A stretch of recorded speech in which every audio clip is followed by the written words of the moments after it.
Welcome back to another episode of In the Slot. I'm Jacob Fraser with my co-host Keanen Tregaskis, and we've got another fun episode here this week. It's our third one, 3 straight weeks. We're on a good run here. It's a good roll. Yeah. Let's get into it. All right, I perfect. was thinking of something to say. I got nothing. Well, today we've got just our classic weekly updates to kick things off. We'll get into our teams of the week.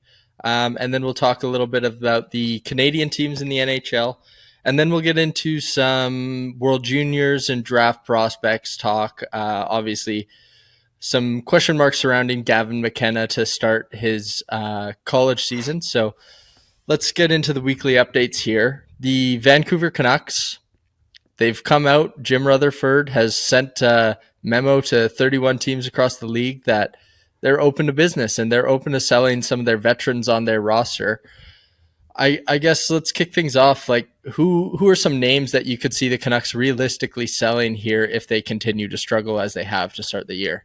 Sherwood should be at the top of that list because he's on. I think he's on an expiring contract. Is it 1 year? Yeah. Yeah. Then he should be at the top of that list because that's the easiest to sell off right away. Camp probably would be getting traded somewhere eventually. Let me take a look at the roster. I don't know who would leave from the defense because it's Hughes, who they're going to refuse to trade because that's Vancouver hockey. Some guys in long-term deals and rookie contracts. Yeah, I look at their decor and I kind of expect them to hold on to guys.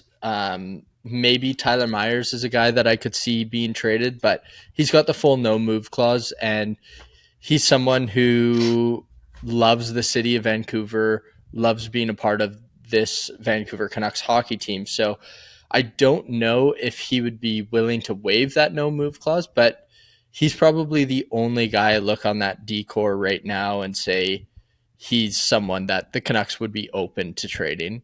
But up front, Connor Garland, he signed the extension, but could he be another guy that the Canucks look to move? He's such an integral part of that roster, but he could get a lot of value back for that team, especially with how he's played.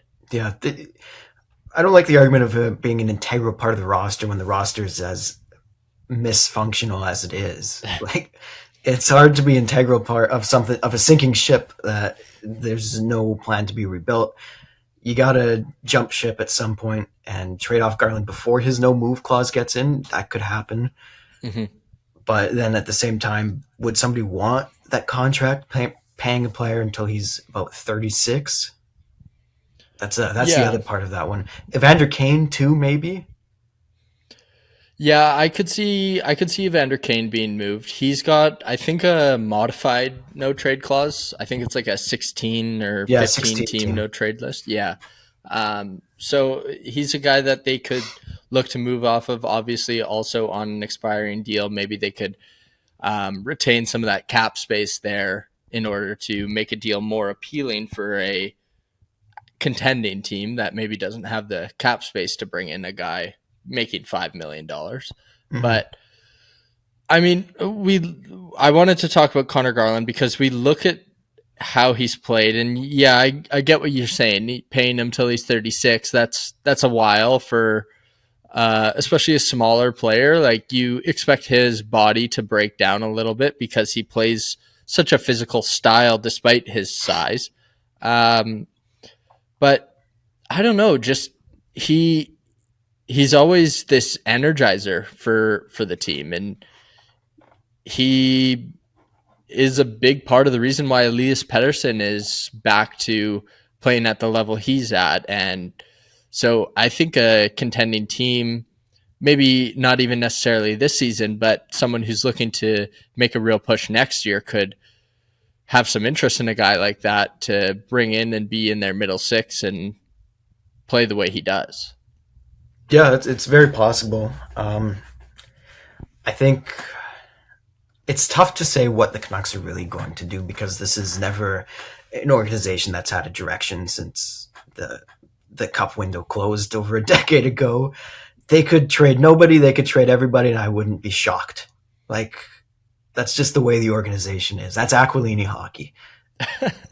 Yeah, that's definitely fair.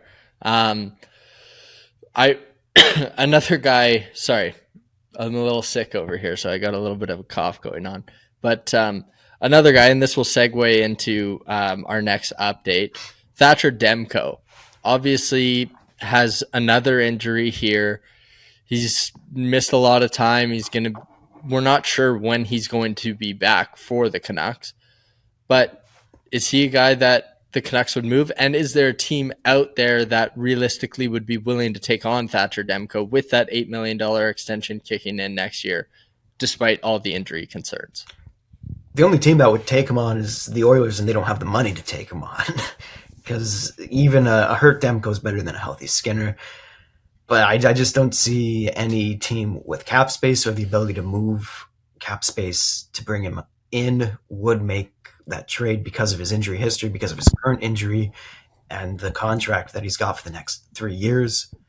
It just isn't anything that makes sense bringing in as a team that would want to win.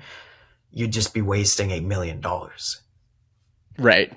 Yeah, yeah, that makes sense. And I agree with you. I don't think there's a lot of value in trading Thatcher Demko right now. You're not going to get any kind of return that you would expect for a guy who was a Vezina candidate just a few seasons ago. Obviously, he's still a great goaltender, but if the guy can't stay healthy, the best ability is availability. So, Yeah, and he doesn't have that. He hasn't yeah, had that the last exactly. year and a half. Let's speaking of American goaltenders, Connor Hellebuck out 4 to 6 weeks. That's a big blow to the Winnipeg Jets. I mean, obviously Eric Comrie's a decent backup, but they're not currently in a playoff spot. They're 12 and 10, 24 points, 3 points outside of the playoffs at the moment right now.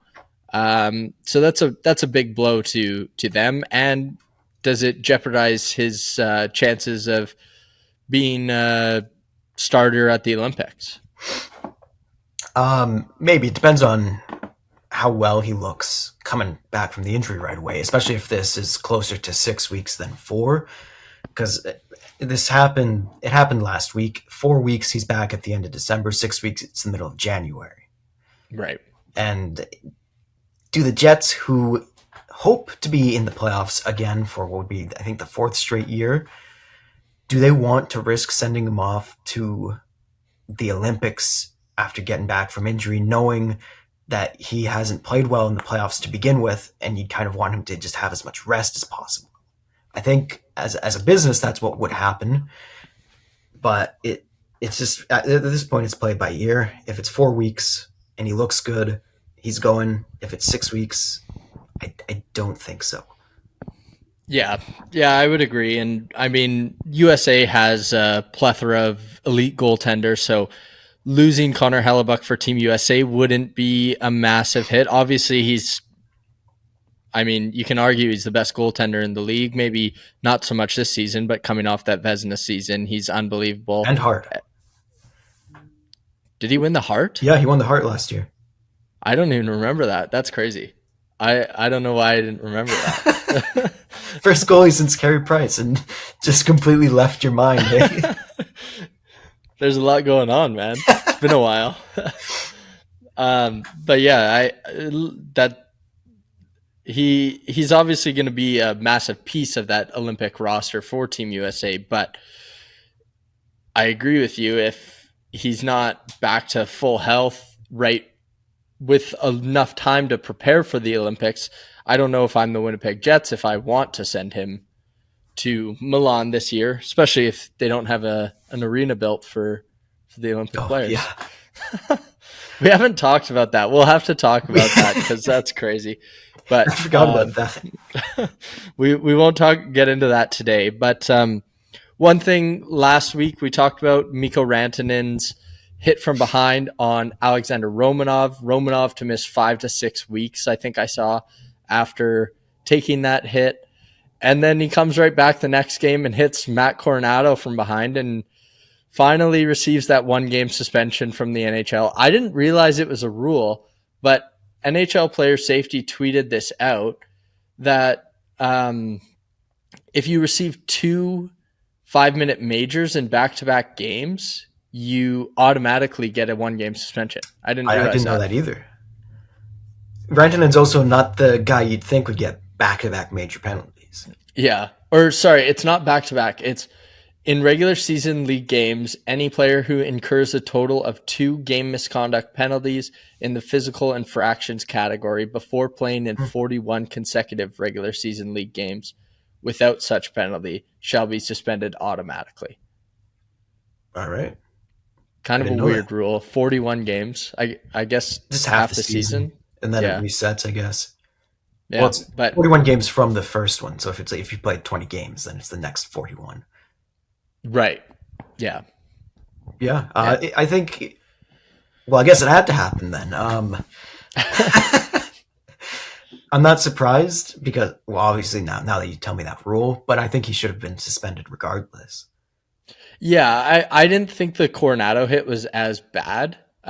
He did kind of turn leading into that a little bit, and so it was kind of up in the air. But I think, given the fact that he did deserve that suspension for the hit on Alexander Romanov, it was justified in obviously giving him the 5 minute major against the Flames and um, subsequently giving him that 1 game suspension. But let's move over real quick. Just finishing off the weekly updates here. Brady Tkachuk expected to be back with the Senators on Friday. Obviously, he's been having a blast doing his podcast with his brother Matthew, and I mean the Sens have been really good to start this year, and now they're adding Brady Tkachuk back into the lineup. Their captain. That that should bring some real juice to their lineup. Yeah, this is a very well-rounded Senators team right now that's missing their captain, and it's kind of prevented them from going on a huge winning streak. Like they've had a lot of close losses: 2-1 to the Kings, 1-0 to the Kings, 3-2 to the Stars, all within the last 2 weeks. You bring your captain back into this. One or two of those are probably a win, especially the 1-0 loss to the Kings. You can assume he might change the outcome of that game. This is also a team that they kind of started slow, allowing a lot of goals. Goaltending was poor. It's still sub 900 combined, both of their goaltenders, and it has gotten better as the season's gone along. And this is probably the perfect time for them to have Kachuk come back. Just had a big win in Vegas, 4-3 over the struggling Golden Knights. Going to St. Louis Friday, and hope to keep that momentum rolling. Like their longest win streak right now is 3 games. Yeah, yeah, and 6-2-2 in their last 10. They are second in the Atlantic Division, 2 points back from the Tampa Bay Lightning, who we'll talk about a little bit later. But yeah, I think the Senators, like we're going to talk about Canadian teams, but the Senators are in a really good spot right now, especially considering the fact that they're adding Brady Tkachuk back, as we mentioned. Do you want to get into our team of the week? Yeah, we can go over team of the week Okay, perfect. or teams of the week, I guess. Yeah, teams of the week. I'll kick things off. I just talked about the Tampa Bay Lightning very briefly there. They're my team of the week. They're coming off since we last recorded. They've won 4 straight games, 5 straight, winning early last week as well. But I mean, Brandon Hagel, Nikita Kucherov, and Anthony Cirelli. Braden Point has missed the last couple games, but those three have been on an absolute tear. Hagel having, 9 points in his last 3 games. Nikita Kucherov having 8 points, and Cirelli with 5. Like in their last 3 games, all three of them combining for such an elite number of points. Like obviously they have the pieces, but I think everybody expected the Lightning to tail off a bit, and now they're at the top of the Atlantic Division, and they look really good. They do. They look legit right now when everyone in the Atlantic's kind of stumbling and tripping over themselves. So it's a perfect time to go on a big win streak, take advantage of your opponent's mistakes, and yeah, just keep building off of a weak Atlantic right now is huge for Tampa Bay. Like you said, people thought they were going to tail off. I think it was actually kind of mixed. Some people thought they were going to tail off. Others thought they were just going to go right back to the Stanley Cup this year. Yeah, I I don't know. I feel like personally, I thought they were going to tail off a little I bit, did just too.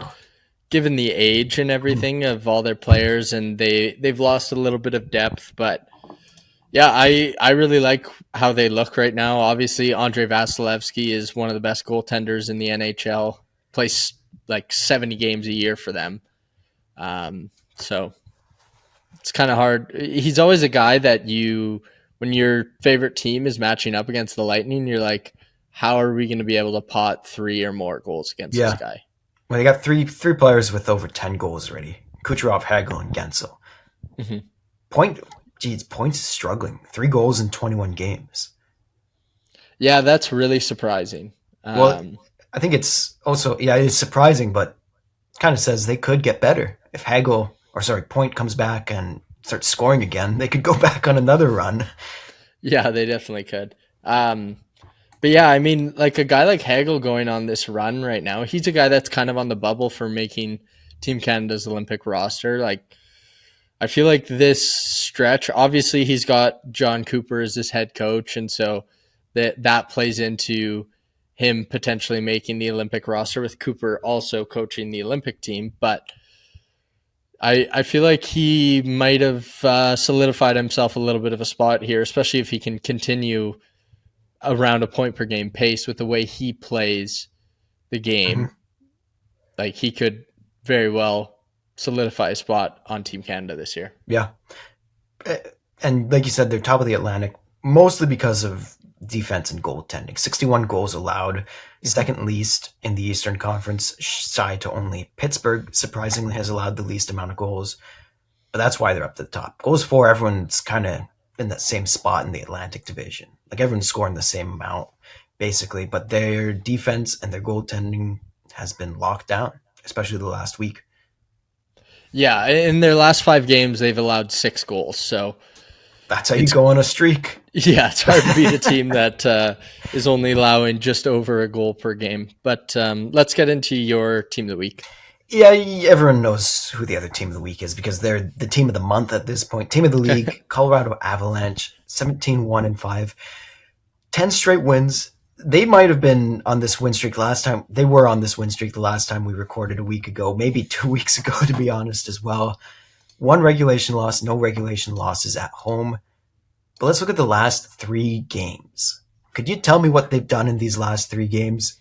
I know they thumped the San Jose Sharks last night, Yep. 5 or 6-0.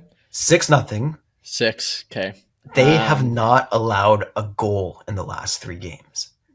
Yeah, that's incredible. It doesn't matter who your opponents are. This is the NHL. You're going to expect in a 3 game stretch somebody to score a goal against you.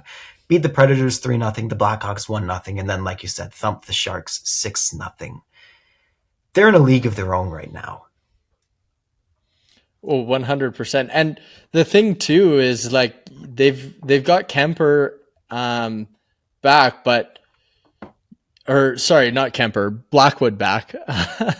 Thinking back to their Stanley Cup run. But Scott Wedgwood has also been unbelievable. Like we talked about him a bit last week. Both their goaltenders, I think people thought that Blackwood would be really good, but Scott Wedgwood, I don't think anyone has expected to be as good as he has been. And maybe it's the team in front of him, but the fact that they're not allowing any goals, I think speaks to the goaltending just as much as it does to the team in front of them. Oh, 100%.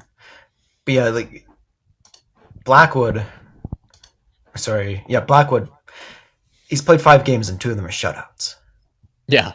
4 wins and an overtime loss. I don't think you can have a better start to your season as a goaltender. Maybe 5-0. Like literally, that's the only better way to start the season. And if you look 5 at and 0, the 5 shutouts. 5 shutout, yeah, okay, all right. If you look at the offense, Nathan McKinnon has 18 goals in 23 games. Yeah. Like he's got 39 points right now. Only 2 goals in the last 3 games.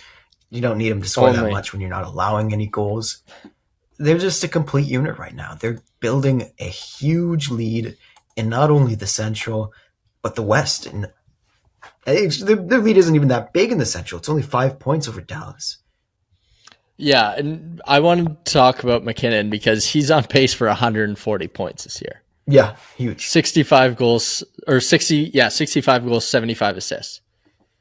Like that is incredible. And we've seen some pretty ridiculous numbers in the past few seasons from McKinnon and Connor McDavid. He had that 140 point, McKinnon had that 140 point season a couple seasons ago. But I don't know. I feel like this is another level because he had 51 goals that year. He's on pace for 65, as I said. Like, is I mean, I don't think it's an argument anymore at this point. He's the best player in the NHL. Yeah, right now Like, for sure. yeah, there's no argument between him and McDavid. Obviously, McDavid is generational, special player, but McKinnon is playing at a level above everyone else in the NHL this season. Yeah, 100%. And it's hard to look past him when his team's playing this well as well. Mm-hmm. Like, what more could you want right now? A 10-game winning streak. They've only allowed 50 goals. Yeah, in 23 games, just over 2 goals a game. And barely just over 2 goals a game. Yeah. Yeah. I mean, it's ridiculous. Who's the closest in goals against? I see 62 here, Would it be Pittsburgh 60? 61. Yeah, it Yeah, might. Pittsburgh Yeah. 60.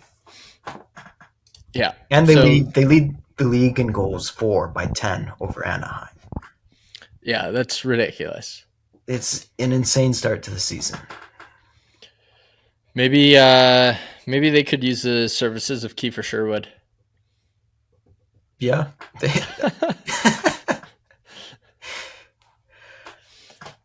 I mean, what is their cap space situation? Okay, they got 3.5 million, so they have enough. Like, they're going to have enough by the trade deadline to be able to bring in a pretty, A depth piece. I think, a pretty good piece. Like, you could bring in a top six piece with that cap space at the deadline. Yeah, you could. Especially if the other team's going to retain a bit of salary too. Yeah, yeah. I mean, it's pretty incredible. There's doesn't seem like there's anyone going to be able to stop the Colorado Avalanche at this point in the year. But let's talk about some Canadian teams who possibly could. Yeah, Which possibly. There's a Canadian big team? possibly. Yeah. Which Canadian team do you think has the best chance to win the Stanley Cup this year? Let's start off by saying they're all struggling right now. Yeah. They are all struggling right now. I'm leaning towards Ottawa because their defense is the most well-rounded, and they're doing this with very, very poor goaltending. Offense is getting healthier, as we said. Tkachuk's coming back. They had their little taste. They had their little nibble at the playoffs last year.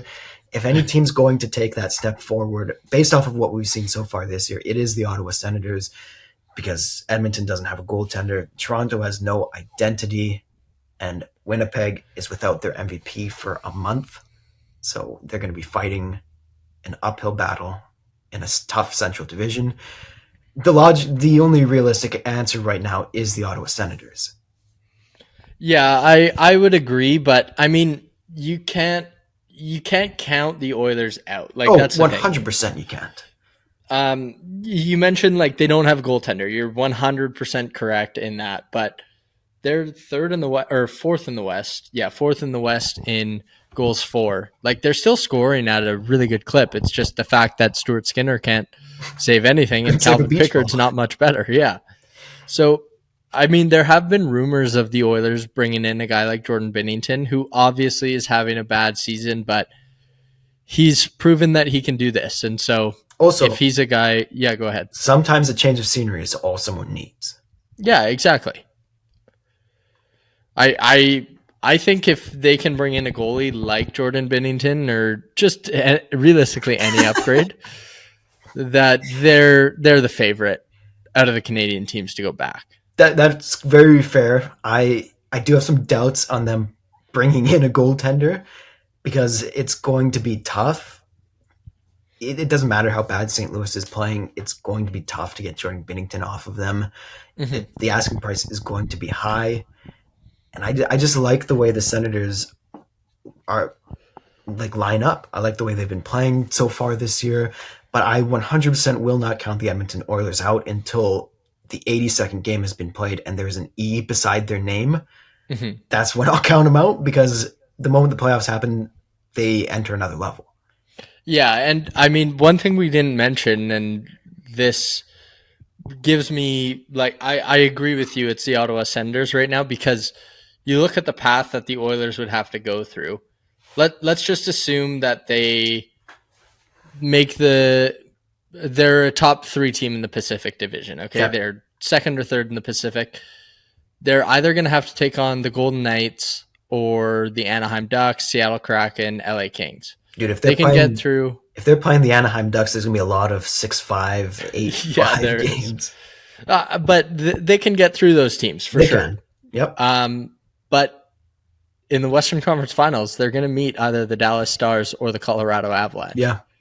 and that's much more difficult than what Ottawa would have to go through to get to the Stanley Cup Final.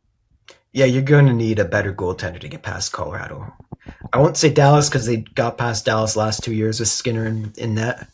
Mm-hmm. So it's possible to get by Dallas, but Colorado is just way beyond them in terms of the roster. I want to ask you this about Edmonton. Is it all on Stuart Skinner, or is it also how their defense has been built? I think it's more on Skinner than the defense, but obviously the defense doesn't help him as much as it could. I don't think it matters what kind of defense is in front of him. He makes awful plays with the puck. Like that's not on the defense. Mm-hmm. Like with the moment he's out of his crease, he looks lost. And I think that's a Right. big part of the problem. Yeah. Who was that goal? It was against the Calgary Flames when his dumped in from center ice. He stopped it right in front of him and then Oh, just poked right through the 5 hole. yeah. Yeah, it's stuff like that. I mean, I don't think I feel like it's the drum has been beaten to death here about Stuart Skinner, but he's not a guy you can win with. No. He's just not. Like he has this team has gone to two Stanley Cup finals in a row. And yeah, they've gone to game 6 and game 7, and that's great. Like that's awesome. But he can't get it done in those big games. He just can't. And so you need, if you want to save your season and actually go all in and keep Connor McDavid around after that 2-year extension is expired, you need to bring in another goaltender. Otherwise, you might be losing Connor McDavid in a similar situation to what the Vancouver Canucks are in with Quinn Hughes. It might be like that for the Edmonton Oilers in a couple of years' time. Yeah. It very well could be.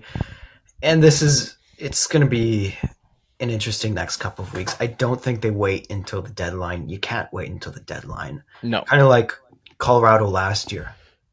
They got a goaltender and their season completely changed. They were outside of a playoff spot for a while.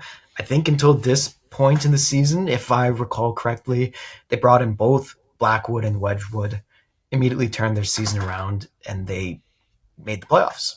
Mm-hmm. I think Edmonton's in a very similar situation. Roster wise, look at their offense, look at their defense. I think Colorado's got a bit of an edge defensively, but offensively, they are neck and neck. They're structured the same. They've got a superstar at the helm. It's going to be you bring in that goaltender that can help elevate your game just enough, and they're going to have another surge like they've had the last couple of years and like Colorado had last year. Yeah, 100%. Okay. Let's get into some draft talk. What I really wanted to focus on here is Gavin McKenna. Obviously, like people are hating on him. He's not having a terrible season. Penn State's not a great hockey team. He's still putting up over a point per game in his first season of college hockey. He's just 18 years old, freshman. Like he's having a good year. But what I wanted to point out, everybody has been talking about it's McKenna versus Keaton Verhoff this year, and he's having a good season at North Dakota as well. Big right shot defenseman, playing meaningful minutes. He's going to be on this World Junior team, which we'll get into in a minute here. But I think the guy that we need to be looking at, Ivar Stenberg. He's putting up almost a point per game. He's got 21 points through 22 games in the Swedish Hockey League, one of the best hockey leagues in the world, professional league with grown men. He's putting up almost a point per game. I want to go back to the 2023 draft and compare some numbers here. So, Adam Fantilli, University of Michigan was a much better team than Penn State what is currently, right? I want to preface that it's not, you can't just compare 1-to-1. It's the exact same. It's not. But Fantilli had 65 points in 36 games that season in the NCAA. That same year, and he went third overall. That same year, Leo Carlson played in the SHL, went second overall, and he had 25 points in 44 SHL games. Carlson going ahead of Fantilli with 25 points in 44 SHL games, whereas Fantilli put up 65 and 36 in the NCAA. I think Ivar Stenberg is a legitimate threat to be the number one overall pick over Gavin McKenna this season. And it's just been an incredible start to the year for him. But yeah, I mean, I look at those numbers and the kind of player he is. Obviously, we're going to get a good look at both of them at the World Juniors this season, but he's a legitimate threat, 100%. Yeah, no, 100%. The World Juniors is going to help a lot to see who is the number one, especially with them playing against each other. Obviously, Verhoff and McKenna are both Canadian, but it's going to be a great opportunity to see who truly is the number one. But I think this might be one of those few drafts where you've got yourself an amazing player if you're second and even third. Yeah, I think it's going to be very comparable to 2023, where you had Bedard, Carlson, Fantilli go 1, 2, 3, and then this year it's going to be some combination of McKenna, Stenberg, and Verhoff. But yeah, I'm really excited for this year's World Juniors, and I did my predictions on our Instagram. You can check out that graphic on Horizon Media's Instagram. You can see it below on the full show. We've got it tagged there, but I'm looking at this Team Canada, and I did just Canada in the US. I haven't done Sweden, Finland, any of those other teams, which maybe I will. We'll see. If I have the time to put one together, I'll do it. But I look at Team Canada this year, and every year it's Team Canada's tournament to lose, it feels like. But I look at their roster and how it could be constructed. They've got a very legitimate chance of winning a gold medal, as they do every year, but they look a lot better on paper than Team USA does. Yeah. I'm not as in tune with the prospects as you are, but when you've got Verhoff and McKenna right away, it immediately looks well. I think it's going to come down to how much politics are played by the coaching staff. Yeah. That was a huge talking point last year. Yeah, I mean, that's the thing. Like, they didn't build a very good roster last year. They didn't bring the best players they could have. They left guys like Zane Parekh off the roster, Carter Yakimchuk. But now is their chance for redemption with a guy like Zane Parekh. But I just look at this team, and obviously NHL teams have to loan their players out. But you've got Berkeley Catton, Jet Luchenko, Braden Coots, I think the Brady Martin. I think the Flames have said they'll loan Parekh out too. Yeah, I've got him on here. Parekh, Sam Dickinson, Harrison Brunicky. Like, you've got 7 guys that have NHL experience, possibly making this Team Canada roster. Mm-hmm. At least on mine. Like, let me count. I should have done this before, but 1, 2, 3, 4, 5, 6. Yes, 7 guys on my projected Team Canada roster that have NHL games played, compared to the USA, who has a total of 0 NHL experience. And then you've got a guy like Michael Hage, who's lighting up the NCAA this season. Porter Martone, high draft pick last year. Was on the team last year. You've got Cole Baudouin was on the team last year. Like, you've got a bunch of returning guys as well. This is Canada's tournament to lose. Both your goalies are returning too. Like I think anything less than a gold medal this year for Team Canada would be a massive disappointment. Yeah, especially after their last 2 years where they didn't medal. Mm-hmm. I think you got to raise the bar. You got to bring in and play the best players in the country. Like, put your ego to the side because it lost you the last two, and just win. That's what people want. That's what the coaching staff wants at the end of the day. That's what management wants. Then now show us. Let's put together the best team and let the best players play, and you're going to see the results that you want.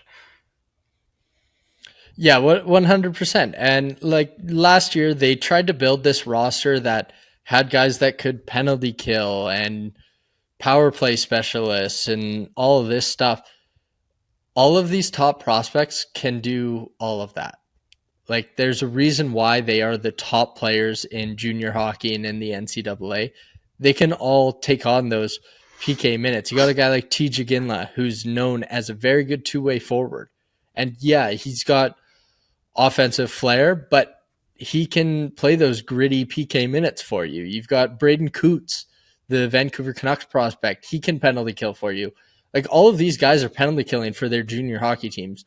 So why couldn't they do that at the World Juniors? And yeah, I think my roster is correct. Hire me, Team Canada. I'll be your GM, and let's go win a gold medal. Yeah, I'd love to see the gold come home after the last 2 years. Yeah, Yeah, I got nothing yeah, it else to needs add to. there. Yeah. Well, yeah. I mean, we can wrap up there unless you had anything else you wanted to get to. I don't think so. I think we're good. I'm good All at right. least. All right. Perfect. Well, thank you for listening to In the Slot. I'm your host, Jacob Fraser, with my co-host Keenan Trugaskis. Messed up your name there. My bad. Struggled there. But be sure to check out some of our other shows on Horizon Media. Check out our socials. As I mentioned, we're posting graphics for each show weekly now, and on top of our clips that we post from our shows. And so be sure to check those out, linked below in the description. And remember to like and subscribe on our YouTube channel.